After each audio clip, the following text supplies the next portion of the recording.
ner mala kenyam bana rach ke kwiler dangro te batch te be kon ke link je report me be correct ke situation ran to bor bor te ke situation me to tin situation me batch situation me tot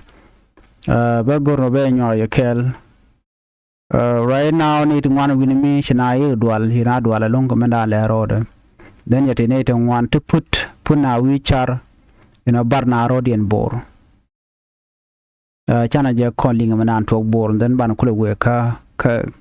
ulang ku koran ci tuɔɔk kam nuääri kɛnɛ jang ban yo ko lingo nguchi ro ladon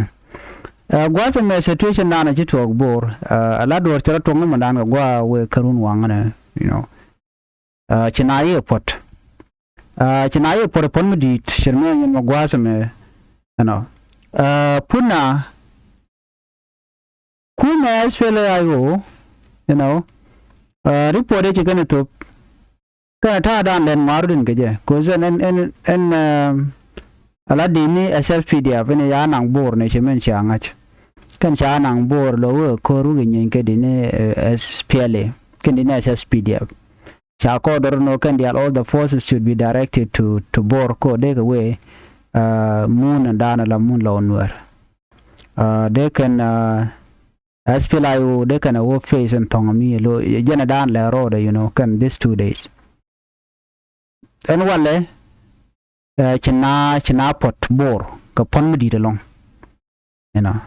china pot bor chikana no kan jibor special amdala commissioner en wude chal ka ten pech chono da na da ka jogo no pinyi teleri pinte ka mal ka pin ba jalong pin ba jalong tong mi te mu chala da kuma SPLA kuma SPLA chicken warning gonna to bore before that chicken warning gonna to chicken ideal jogo no na any civilian case civil meten wanamo evacuation callat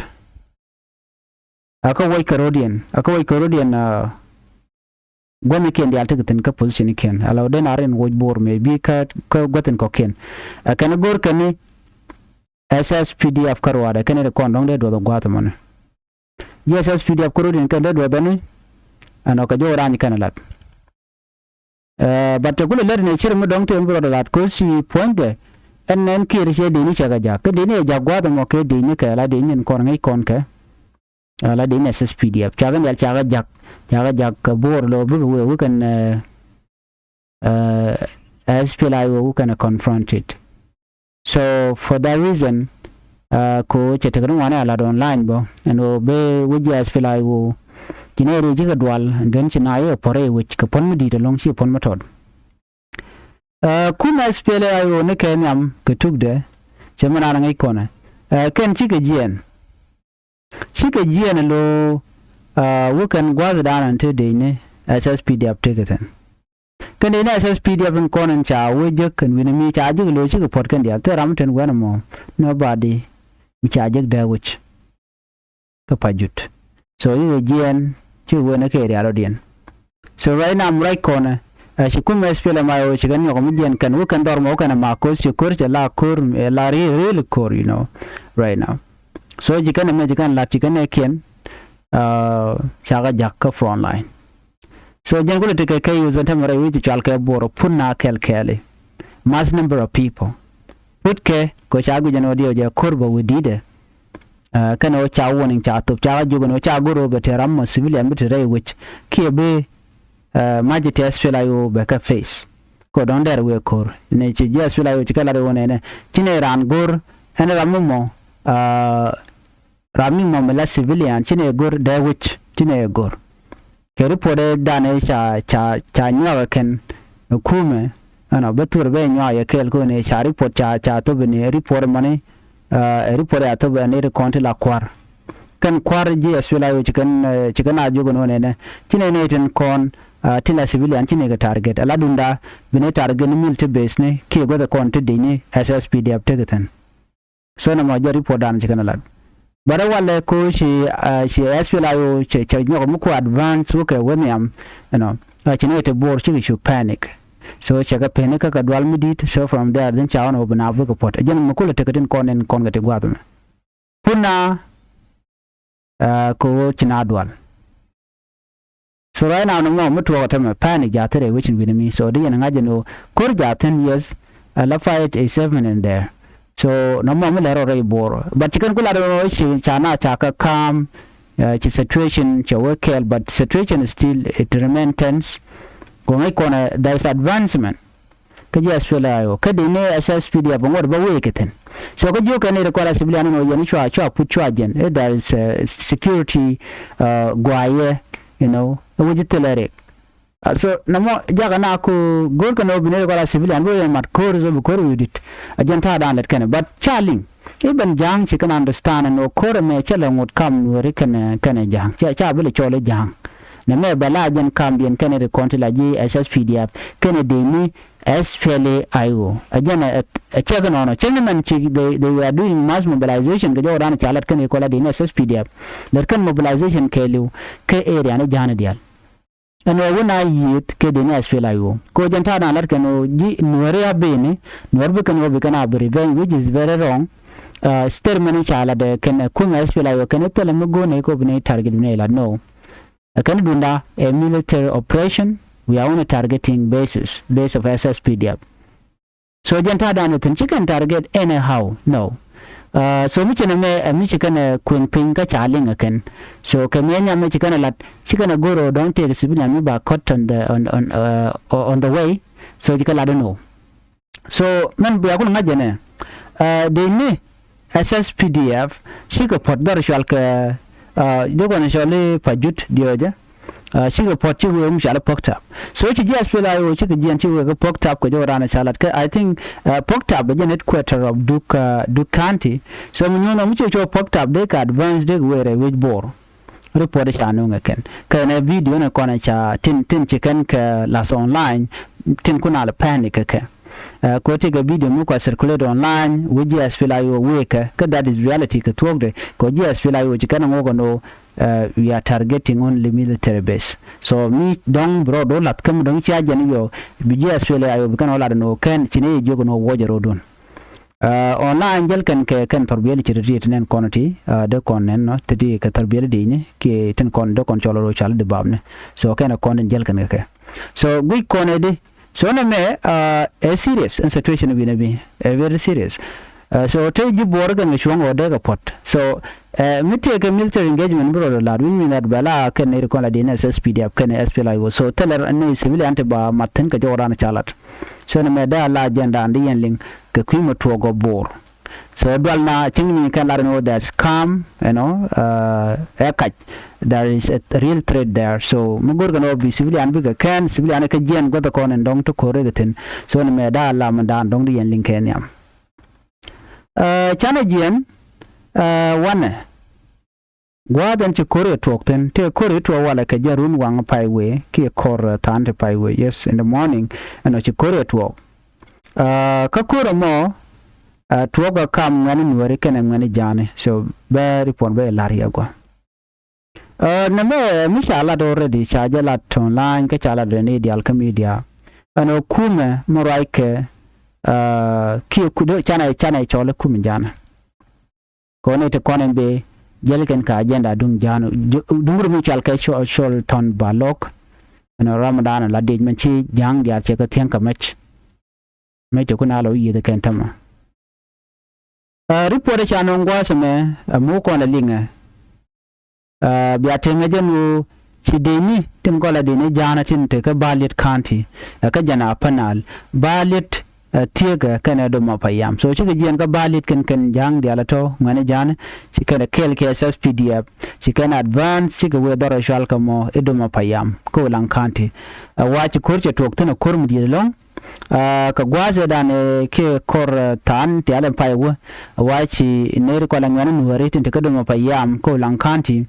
chi ken ka jo ken editi ti la ngwana jan tin jen ka balet waji ken ga jo ka jo mudi long ka taran chalat but in this report tel mi chalat ka ta dan mi dong te ka liam ji to ban mi chalat chi kore to ka kor mudi chi kor mi tot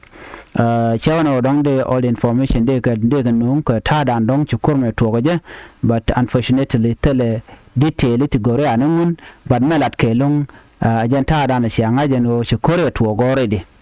korje to ka shi kor mutot kor mudit so for that reason bukon dial bidan bet shunka ko de kon shi man dial bade kon de kon ngaje no tegene ko ndor shidit shirmangai kon dial no riktung wan lat karodian ka ko chikir jay choice no bi South Sudan bet shunka ke be kore bika let ka ngai kon dial lo no ne ne siang mala lar ken ala kir te all the case and obi korba kapchong te ka tet kir me yadi ko bana bigin bo te tet kir me yadi min kir ya decide no be malbe ben everything will be okay but is the only person to take decision making and obi na big korba to ki bana bigin ajan bi ya le kama so ko kujamo doro shal ko modum payam cham mak ngwan ngok panken chigurum kan ngwan nueri ka dor shal ka mana kwach ka doma ka ulang na mo mi shoda la tumde kon dial te ka lengde ke de kon dial te ka ngai kwide so ko kujamo pana kwach ka doma ka ulang jan kwadran che ki tok ten I think ele dio ja ba fully report ba janong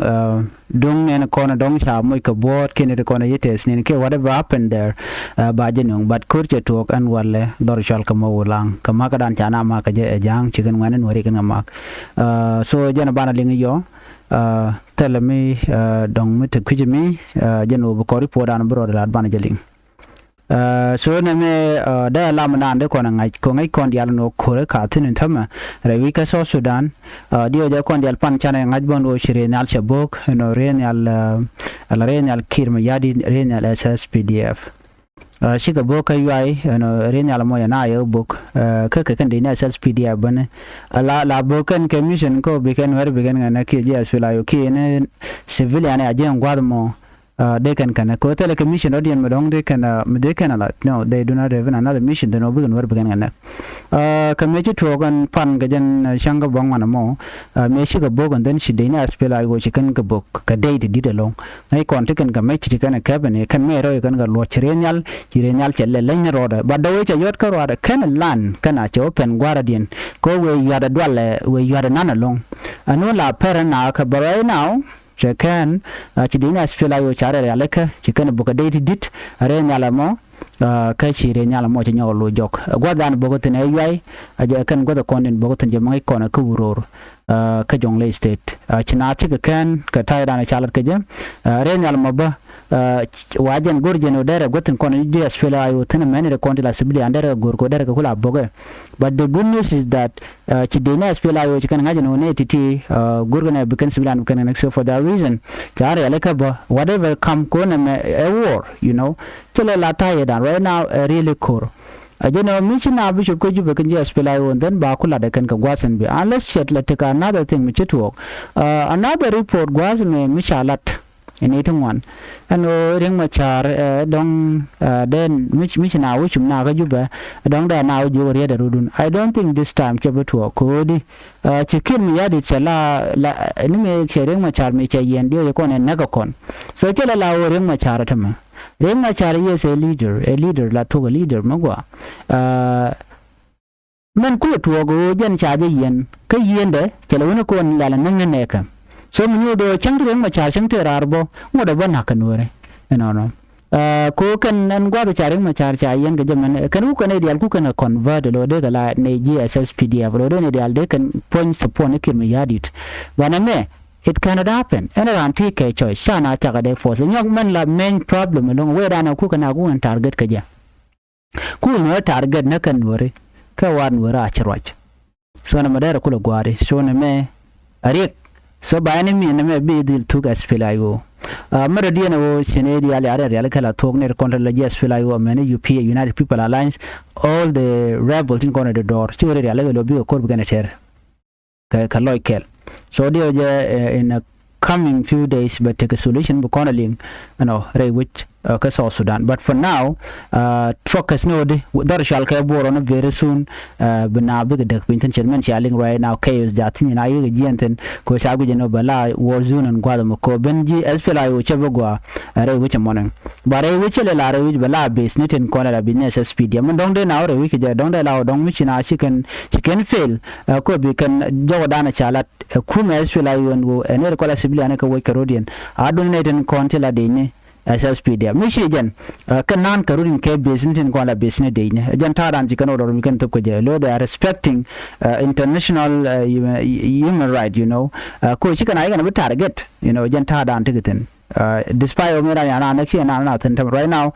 kuma we can regime je ber regime nan na mukuna